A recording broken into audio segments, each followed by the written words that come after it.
Hello once again, and if you don't know already, I'm Florence, and just now what I'm going to be talking about is some more of the latest science news. And to start off with, we're going to talk about a new design for an antimatter propulsion engine. Now this was redesigned using CERN's particle physics simulation software, and the basics of it is basically that when antimatter and matter collide with each other, the energy that's released is thousands of times the energy that would be released in a nuclear fission reactor, or about 2 billion times more energy than the amount of energy that would be produced by burning the equivalent amount of hydrocarbons. And if you want to know more about antimatter, I've made a video about it which you can link to here. But so that you know, for a rocket's maximum speed, the two main factors are the mass of the exhaust and the speed that the exhaust is travelling. So obviously, if you either increase the mass of the exhaust or the speed of the exhaust, then the rocket will travel faster. And in this case, it's primarily looking at the speed of exhaust and how that can be increased. Now, in the case that was looked at, they were simulating the collisions of a proton and an antiproton. And after colliding, their production of pions, which are the smallest of the mesons, which are one quark and one antiquark. And these pions would be deflected out of the rocket by using a magnetic field, and the more efficient that magnetic field is at getting the mesons out of the rocket, the more thrust that the rocket will have. Now previously it was thought that these mesons should be able to come out at about 90% of the speed of light, but using previous models they were only able to get it 36% efficient, meaning that the pions would be coming out at about 30% of the speed of light, which is still really fast, but we'd like it to be a lot faster. But now using CERN's simulation software, on the downside we found that these pions should be coming out at about 80% of the speed of light. But on the upside, using magnetic fields of about 12 Teslas, which we have made with today's technology, we'd be able to make the magnetic field 85% efficient, which not only is a very fast speed for this exhaust, it also means that these particles are experiencing relativistic effects. So they're not only going fast, but their mass has increased because of special relativity, which I've talked about here in my video explaining why E equals mc squared. But there is one more downside, and that downside is antimatter is very hard to get your hands on. We are capable of making antimatter, but the prices that are involved are so vast that it's currently not feasible to launch a rocket off using antimatter. But now that we know that the concept is definitely there, sometime in the future it could become a reality. Next, at the Max Planck Institute of Quantum Optics, for the first time ever, double ionization has been observed at timescales of an attosecond. And an attosecond is 10 to the minus 18 seconds, or a billionth of a second. And this has been done to better understand electron correlations, which is basically the interactions of electrons in the electron structure of a quantum system. Or to put it more simply, the interactions between electrons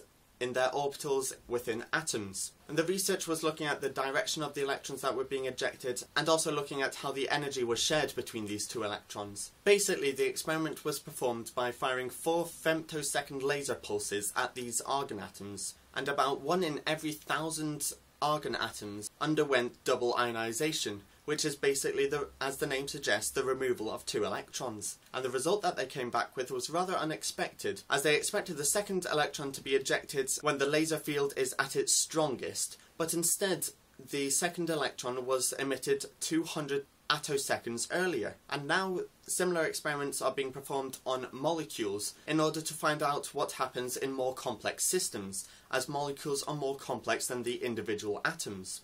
Thanks for watching, and that's all now. If you think I've earned it, subscribe and like, and I do aim to respond to every comment that is put down below. I hope you liked that little clip of the intro, but otherwise I will see you next Sunday. But now basically I'm wanting to ask you a couple of questions, and to start off with, if you've noticed, in the bottom right of my last 2 videos, including this one, there's been an annotation allowing you to skip ahead into the video, and you'll see the annotation to skip around here.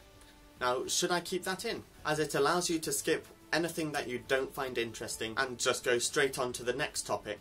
And I've also tried it out in my video about E equals mc squared. Also, several people's comments have been claimed to be spam when they're obviously not. Now this is annoying because it means that YouTube doesn't tell me that there's been a new comment on a video, which means it takes me longer to reply to it, and I may never see this comment. if it's not on one of my more recent videos, or someone else comments even more recently. So if I don't get back to you, try and check if your comment has been marked as spam.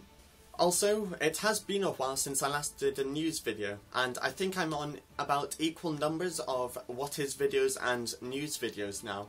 So unless you would all prefer otherwise, I'm probably going to alternate weekly between what is and news videos until my exams are over, and after that I'll probably do one news and one what is each week. And for at least the next couple of weeks I think my videos will be uploading a bit later in the day, which is good for all of you that are in America, but not so good for those of you who are in India, the Philippines or Australia, to which I can only say sorry about that, but try to still catch them. And I've got a bit of a list going for the what is videos that have been based on what I think I should do and based on the suggestions that I've received.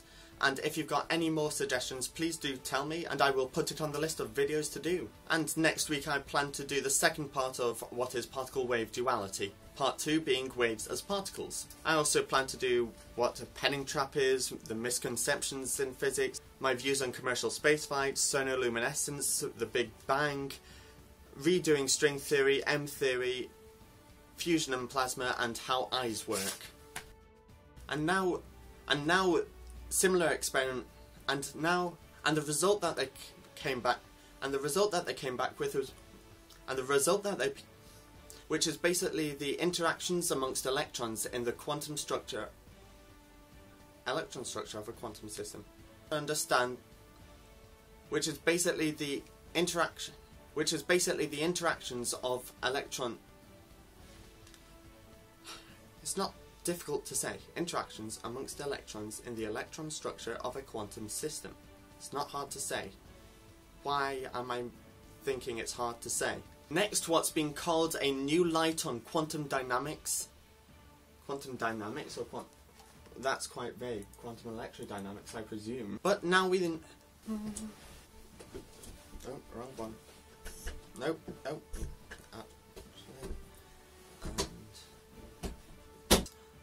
God, it's so hot in here. In a nuclear fusion reactor.